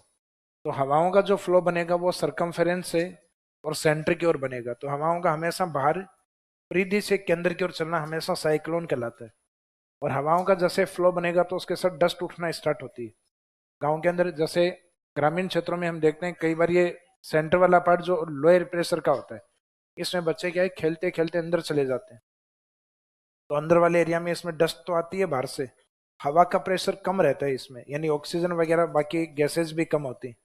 तो जिन बच्चों को श्वास की समस्या होती है तो कई बार धूल से उनका ये बबूला एक जगह घूमता रहता है कई बार, तो उनका धूल के कारण और दम घुट जाता है कई बार, और डेथ भी हो जाती है बच्चों की। तो पुराने समय में, हालांकि आजकल ऐसी समस्या नहीं है, कोई संभाल लेते हैं, या बच्चे हैं वो इंटेलिजेंट हो गए हैं आजकल के। तो पहले के जैसे बच्चे हैं, बहुत सारी बीमारियां हुआ करती थी बच्चों में, मेडिकल सर्विस इतनी नहीं थी। पॉपुलेशन का एक बड़ा कारण यह भी था, भाई पहले सुविधा ही नहीं थी, और लोग सोचा करते भाई एक या दो जन में तो क्या पता बाई चांस डेथ हो गई तो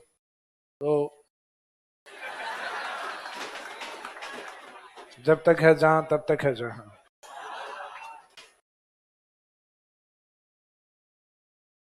तूफान किसे कहते हैं? तूफान उसे कहते हैं जब हवा की गति 62 किलोमीटर प्रति घंटा से तेज हो, तो उसे चक्रवात या तूफान की श्रेणी में मानते हैं। कई बार है ना कि अपने हिंद महासागर में, अरब सागर में, इनमें चक्रवात आ गए, तूफान आ गए। तो तूफान की कंडीशन वो होती है जब विंड्स की स्पीड 62 किलोमीटर 62 किलोमीटर प्रति घंटा की स्पीड से चल रहा होता है। लेकिन इंसान को तूफान बहुत ज्यादा स्पीड में बोला जाता है। कई बहुत तेज गाड़ी चला के लाते हैं ना, कि क्यों तूफान की रफ्तार से दौड़ा रहे, तो इसका मीनिंग वो तेज होती है। 62 किलोमीटर तो कुछ नहीं होती, लेकिन तूफान विंड्स के अंदर 62 किलोमीटर से तेज हवाओं को कहना स्टार्ट कर देते हैं।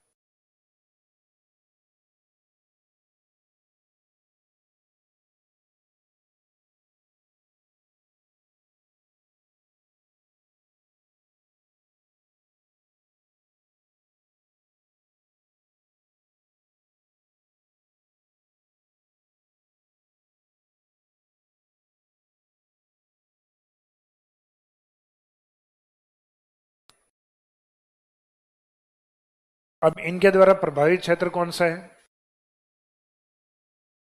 बीकानेर। तो आंसर वही है, north west desert of Rajasthan. Rajasthan का उत्तरी पश्चिमी मरुस्थल ब्रैकेट में लिख दीजिएगा। सर्वाधिक या मैक्सिमम कौन कौन सा एरिया प्रभावित है? बीकानेर।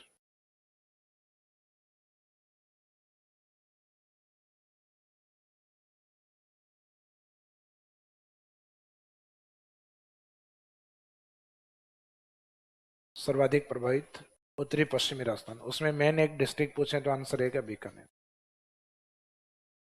इसका मीनिंग तीनों घटनाओं पे आप मुख्यतः एक आंसर लिख सकते हो, डिस्क्रिप्टिव के रूप में लिखो तब। ये तो क्या, गंगानगर बाड़मेर, ये प्रीलिम से एग्जाम तक याद रखने होते हैं, मेंस में जरूरी नहीं। मेंस में डायरेक्ट लिखो उत्तरी पश्चिमी राजस्थान यानी डेजर्ट एरिया। लेकिन आंधियों में अगर दो ऑप्शन आ जाए आपके, पश्चिमी राजस्थान या उत्तरी राजस्थान, तो आंसर रहेगा उत्तरी राजस्थान, क्योंकि आंधियों का इफेक्ट गंगानगर की तरफ अधिक होता है, और Ganganagar is the northern part of Rajasthan. तो इसका मीनिंग आंधियों का प्रभाव अपने गंगानगर, हनुमानगढ़ और बीकानेर एरिया में अधिक होता है। जबकि पश्चिमी राजस्थान से तो वहां से तो ये डस्ट उठना स्टार्ट होती है, तो इनका आंधियों के रूप में इफेक्ट ऊपर गंगानगर की ओर अधिक होगा। पाकिस्तान वाले एरिया इस साइड में, क्योंकि राजस्थान का जैसलमेर का ये एरिया इस साइड में निकला हुआ है, तो आंधियों का इफेक्ट इस साइड में जाके अधिक होता है।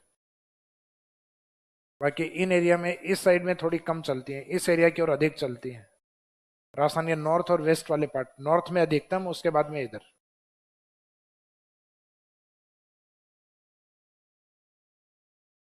तो तीनों घटनाएं समझ में आ गई ग्रीष्म ऋतु की। लो का मीनिंग क्या होगा?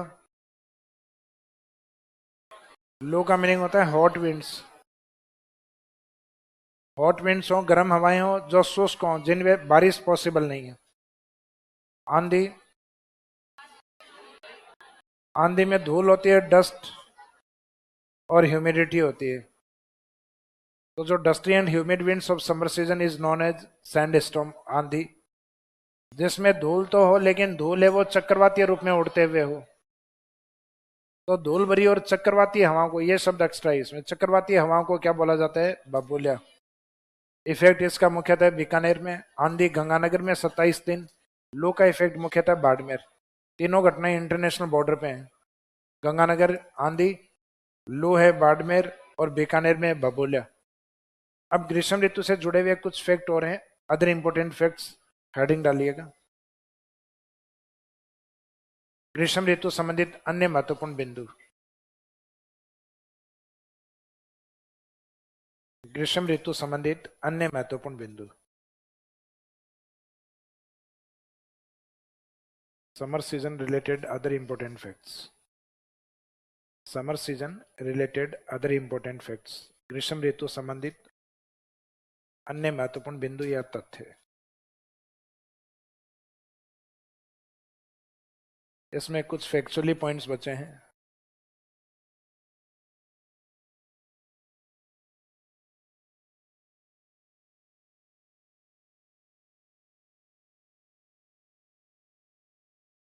एक तो अपने राजस्थान के अंदर ग्रीष्म ऋतु में सर्वाधिक गर्म महीना,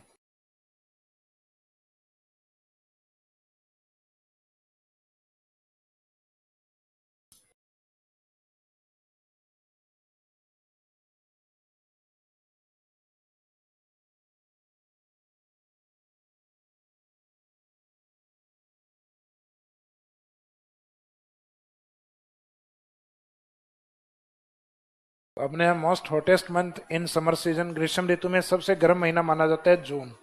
कारण क्या है?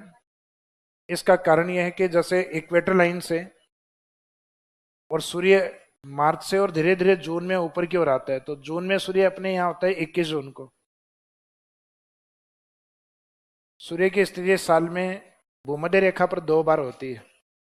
ट्रॉपिक ऑफ कैंसर पर 1 बार आता है, जिसको हम करक संक्रांति स्टार्टिंग में बताया भी था आपको। सदर्न हेमिस्फीयर में यानी दक्षिण की ओर सूर्य जाना स्टार्ट करता है लगभग 23 सितंबर के आसपास। लगभग 22 दिसंबर के आसपास होता है मकर रेखा पर। यहां पर जब सूर्य यहां पर रहेगा तब हमारे यहाँ सोलर रेडिएशन सबसे तिरछी होती है, सबसे ज्यादा तिरछी होती है। जितने अधिक तिरछी होंगे टेम्परेचर उतना ही कम मिलेगा अपने को। तो इसका मीनिंग 22 दिसंबर, इसके बाद में अपने सर्दियां बढ़ जाती हैं थोड़ी, लगभग दिसंबर लास्ट में और जनवरी के अंदर। और फिर सूर्य धीरे धीरे फिर जनवरी के बाद धीरे धीरे ऊपर की ओर आएगा और इक्वेटर लाइन पे पहुंच जाएगा लगभग 21 मार्च को। 21 मार्च के बाद अपने समर सीजन स्टार्ट हो जाएगा, जो कि मुख्यतः 21 मार्च से लेकर और जून लास्ट तक। जून में मैक्सिमम टेम्परेचर हो जाते हैं, टेम्परेचर हाईएस्ट होते हैं, इसका एयर प्रेशर क्या होता है? लो। और टेम्परेचर हाई होने के कारण कॉन्टिनेंट्स के ऊपर और एयर प्रेशर लो होने के कारण समुद्रों की ओर से विंड फ्लो बनना स्टार्ट होता है, हवाओं का प्रवाह होना स्टार्ट होता है। उसके कारण जून के अंत में अपने यहाँ ह्यूमिडिटी अधिकतम आ जाती है, और ह्यूमिडिटी अधिकतम होने का मीनिंग है रेनफॉल या वर्षा का स्टार्ट होना या मानसून का एक्टिव होना। तो जून हमारे सबसे अधिक गर्मी वाला महीना माना जाता है। तो इफेक्ट के रूप में पूछे जाते हैं क्वेश्चन कि ग्रीष्म ऋतु में सबसे गर्म महीना कौन सा है, तो सबसे गर्म महीना जून। और जून सबसे गर्म यानी टेम्परेचर हाईएस्ट है, तो एयर प्रेशर क्या होगा? लोवेस्ट, वायुदाब सबसे कम हो जाएगा उस समय। इस कारण विंड फ्लो है वो समुद्र की ओर से तेजी से आना स्टार्ट हो जाती है, जिसमें ह्यूमिडिटी मैक्सिमम होकर रेनफॉल स्टार्ट हो जाएगा। तो जून के लास्ट तक अपने मानसून इसीलिए आता है क्योंकि इस समय हमारे लोअर प्रेशर हो चुके हैं, तो विंड फ्लो है समुद्र की ओर से कंटिन्यूस होता है, तो जिससे ह्यूमिडिटी अधिक आ जाती है। तो ये वाला जो महीना सूर्य की किरणें जब हमारे यहाँ सीधी होती है, जिस महीने में जून, वो most hottest month in summer season. तो हमारे लिए, राजस्थान के लिए, इंडिया के लिए, नदन हेमिस्फीयर सब के लिए है जून मुख्यतः। अब ग्रीष्म ऋतु में सबसे गर्म स्थान और जिले कौन से हैं, तो वो भी एक फैक्चुअली क्वेश्चन है, मेंस में नहीं आते। ये जितना भी जो लिखवा रहे हैं ना अदर इंपॉर्टेंट फैक्ट्स वाले, ये मैटर सारा आपके ओनली आरएस प्रीलिम से रिलेवेंट, मेंस में सारे छोड़ने हैं आपको। तो इसमें फर्स्ट लाइन में तो लिख दीजिएगा ग्रीष्म ऋतु में सर्वाधिक गर्म महीना जून।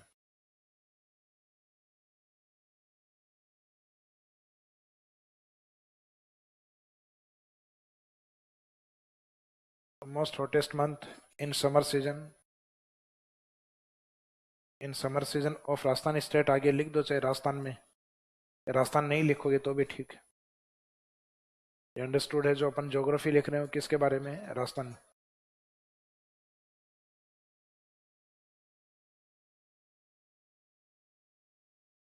सर विंटर वेकेशन पढ़ेंगे क्या? होंगे या पढ़ेंगे क्या? पढ़ेंगे, पढ़ेंगे शायद 31 को संडे को और 1 तारीख को।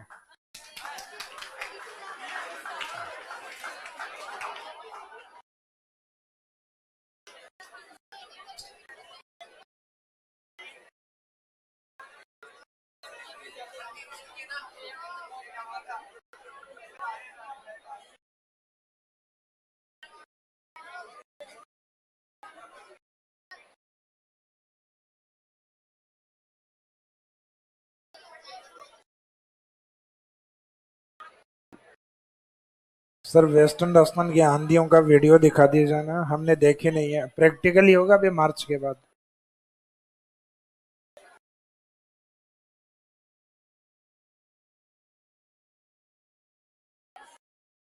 हाँ जी। सेकंड है। कितने दिन? किसने बताया? कब कब की? 30, 31 और एक। अच्छा, मुझे नहीं पता सच में। तो आपको ऑलरेडी पता है पहले से?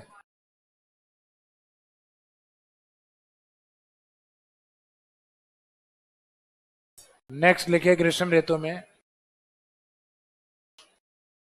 सर्वाधिक तापमान।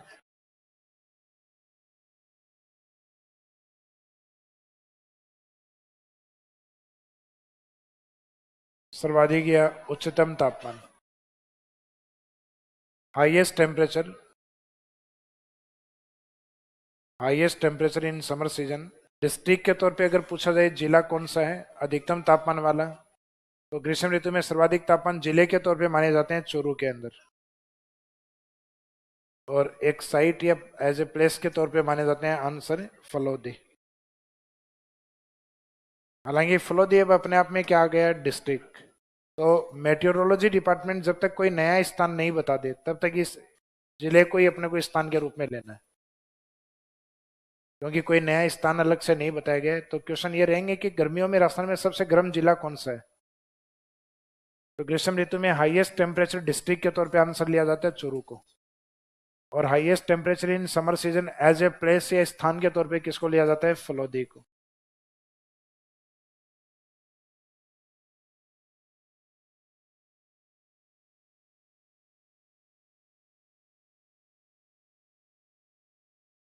और इसी ऋतु में अगर हम अपोजिट टेम्परेचर की बात करें कि ग्रीष्म ऋतु में न्यूनतम तापमान, lowest temperature in summer season, तो ग्रीष्म ऋतु में जो जो एरिया हमारा जितना अधिक हाइट पर होगा वहां के टेम्परेचर उतने ही कम होंगे।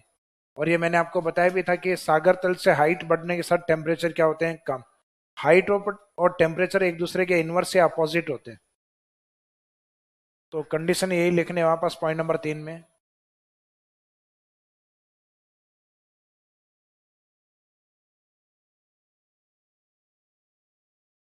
ग्रीष्म ऋतु तो ये लिखना है, तो lowest temperature in summer season.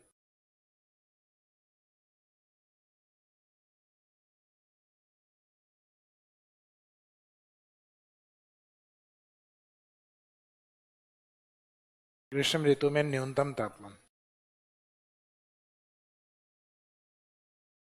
तो वैसे तो बात अपन अपोजिट कर, एक तो हम कह रहे हैं समर सीजन यानी गर्मी की ऋतु, और ऊपर से कह रहे हैं न्यूनतम तापमान। तो ये उन एरिया में पॉसिबल है जो राजस्थान का हिल स्टेशन है, माउंट आबू। तो न्यूनतम तापमान इसमें भी दो तरीके से डिवाइड कर लीजिए। डिस्ट्रिक्ट के तौर पे तो आंसर इस वाले फॉर्मेट में आंसर क्या रहेगा, डिस्ट्रिक्ट सिरोही।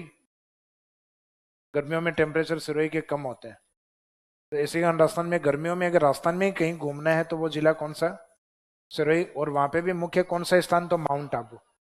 तो माउंट आबू लोकेशन या साइट।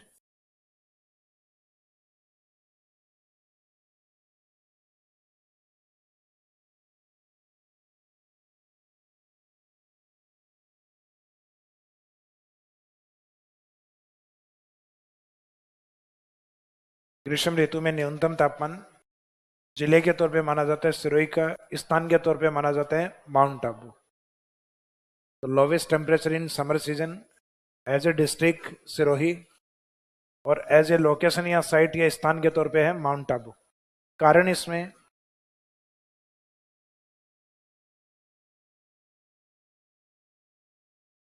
कारण इसमें है तापमान इनवर्स हाइट। तापमान ऊंचाई का अपोजिट होता है। आप ऊंचाई जितनी अधिक बढ़ाओगे तापमान की वैल्यू कम होगी, और हाइट की टेम्परेचर होगा। तो इसमें कोज या कारण में ये पहले बताया हुआ है, सागर तल से ऊंचाई। आपको जलवायु को प्रभावित करने वाले कारकों में किस प्रकार का डायग्राम बताया था? वहां बताया था कि माउंटेन्स जो अधिक हाइट वाले एरिया होते हैं वहां टेम्परेचर क्या होते हैं, कम, और मैदान और डेजर्ट एरिया जो कम हाइट वाले एरिया होते हैं वहां टेम्परेचर अधिक होते हैं। तभी तो हमारे डेजर्ट की ओर सामान्यतः अपने सोलर रेडिएशन की पॉसिबिलिटी अधिक है। तो इसमें ये कॉज या कारण है, ब्रैकेट में लिख देना, पहले बताया हुआ अभी हालांकि। क्या चीज? फलोदी जिला बन गया, लेकिन जब तक मौसम विभाग ये नए डेटा जारी नहीं करता, क्योंकि स्थान के तौर पे कोई डेटा जारी नहीं किया अभी, तब तक अगर क्वेश्चन अगर पूछा जाए कि हाईएस्ट टेम्परेचर किस लोकेशन या स्थान पर है, फलोदी मानेंगे जब तक मौसम विभाग अपने को स्थान नहीं बता दे। पुराना जो रिकॉर्ड है वही आंसर रहेगा। भाई गवर्नमेंट अधिकार है, गवर्नमेंट बना सकती है तो सामान्य सी बात है वो कैंसिल भी कर सकती है। नहीं, 33 तो वापस नहीं करेगी। कुछ जिलों की वास्तव में राजस्थान में रिक्वायरमेंट थी, बढ़ने थे, तो हो सकता है कि जो जितने बढ़ाए गए हैं, हालांकि 17 में कलेक्टर अपॉइंट हो गए हैं, तो हो सकता है कि कुछ जिलों के संयुक्त कलेक्टर रखे जाए जो निकटतम है, जहां कार्यभार बहुत ज्यादा नहीं है। तो कांग्रेस गवर्नमेंट ने, यानी जो लास्ट हमारी सरकार थी, उसने 17 जिलों के जिला कलेक्टर नियुक्त किए कर दिए थे, डीएम। तो इसका मीनिंग है कि वो तो ऑफिशियली रिकॉर्ड में आ गए हैं सब। बाकी दो जैसे जयपुर और जोधपुर है, उनके जिला कलेक्टर वहीं काम करेंगे जहां पहले से बैठे हैं। तो जयपुर ग्रामीण का जिला कलेक्टर ग्रामीण में जाके काम नहीं करेगा, जयपुर सिटी से काम करेगा। तो इसका मीनिंग शायद उनका प्रभार जयपुर सिटी वाले को ही दे रखा था। जोधपुर में भी ऐसा था कि जोधपुर में भी ग्रामीण में जिला कलेक्टर नहीं लगेगा, जिला कलेक्टर सिटी में ही रहेगा। तो इसका मीनिंग जो 19 जिले जो बनाए गए उसमें 2 जिले ऐसे हैं जिनके डिस्ट्रिक्ट हेडक्वार्टर उन जिलों में नहीं बनाए जाएंगे, यानी डीएम हाउस नहीं बनेगा, डीएम हाउस उनके पुराने स्थान पे रहेगा। तो इसलिए 17 नए जिला कलेक्टर नियुक्त कर दिए थे। तो आने वाले टाइम में पता चलेगा कि नए जिले और बनाएंगे या जो बने हुए हैं उनमें भी कमी करने वाले। हालांकि सरकार ने ये तो स्पष्ट कर दिया कि जो 3 घोषणा हुई थी वो हम नहीं बनाएंगे, वो कैंसिल कर दिया अभी। और हो सकता है उसमें एक सुजानगढ़ की मांग थी, सुजानगढ़ की मांग है, वो वाजिब भी थी, चूरू के अंदर एक पार्ट बनना चाहिए था, क्योंकि चूरू काफी बड़ा जिला है। तो वहां से तो हो सकता है कि गवर्नमेंट उसको इम्प्लीमेंट कर दे, और बाकी कुछ छोटे छोटे जिले बना दिए गए हैं उनको वापस कैंसिल कर सकती है।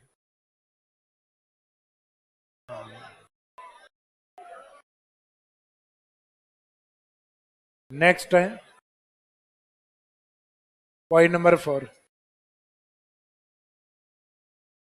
पॉइंट नंबर 4 में है तापांतर।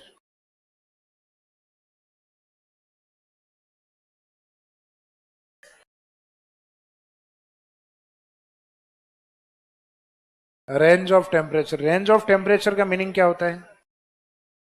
बातें नहीं करें, ये ऐसे कॉन्सेप्ट हैं समझ में नहीं आएंगे। तापांतर का मीनिंग होता है, जैसे आज की जो डेट है कितना है, 27 दिसंबर। फॉर एग्जाम्पल कि आज का जो हाईएस्ट टेम्परेचर है, उच्चतम तापमान एक बार के लिए मान लीजिएगा कि 25 डिग्री सेल्सियस है, और आज का जो लोवेस्ट टेम्परेचर है, न्यूनतम तापमान,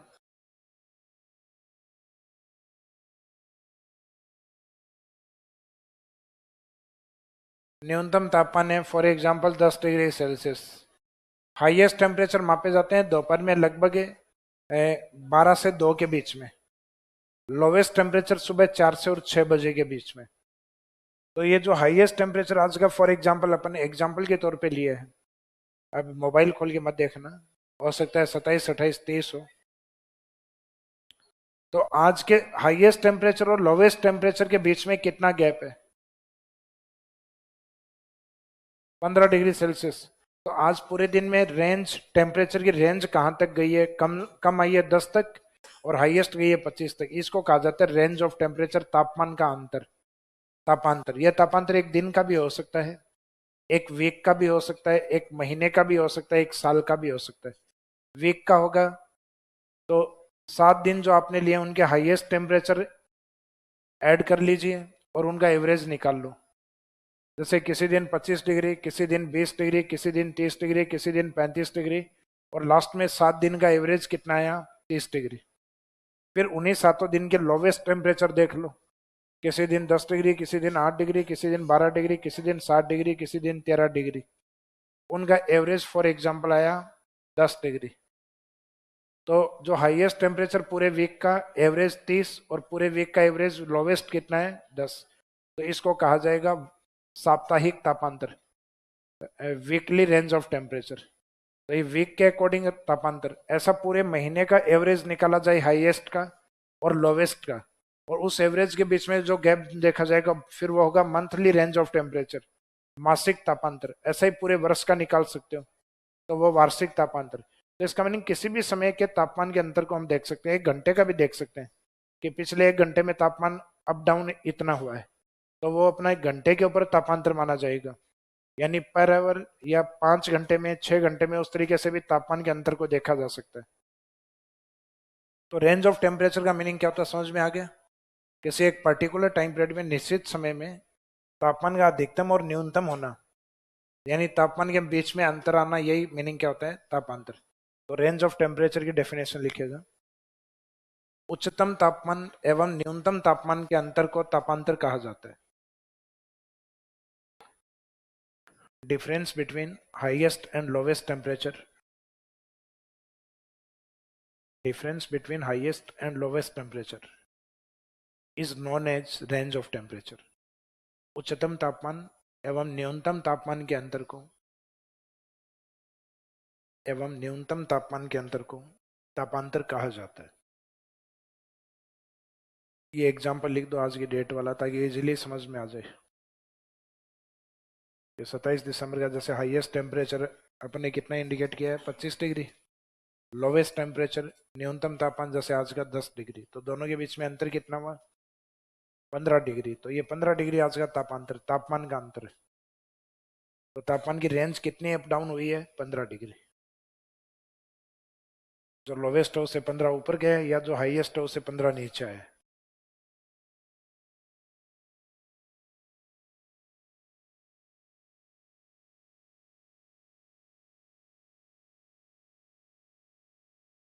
उच्चतम एवं न्यूनतम तापमान के अंतर को तापांतर कहा जाता है। जैसे आज का उच्चतम तापमान जो है, न्यूनतम तापमान, उसके बीच का जो रेंज है ये है रेंज ऑफ टेम्परेचर।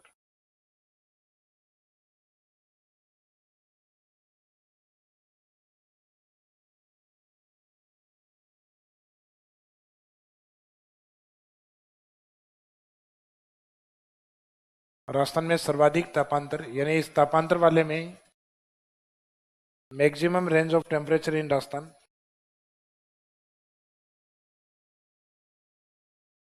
तापांतर जैसे एक तो दैनिक आधार पे एक दिन में टेम्परेचर सबसे ऊपर नीचे जिस जिले का होता है वो होता है Jaisalmer, daily range of temperature. और एक होती है एनुअल या वार्षिक तापांतर।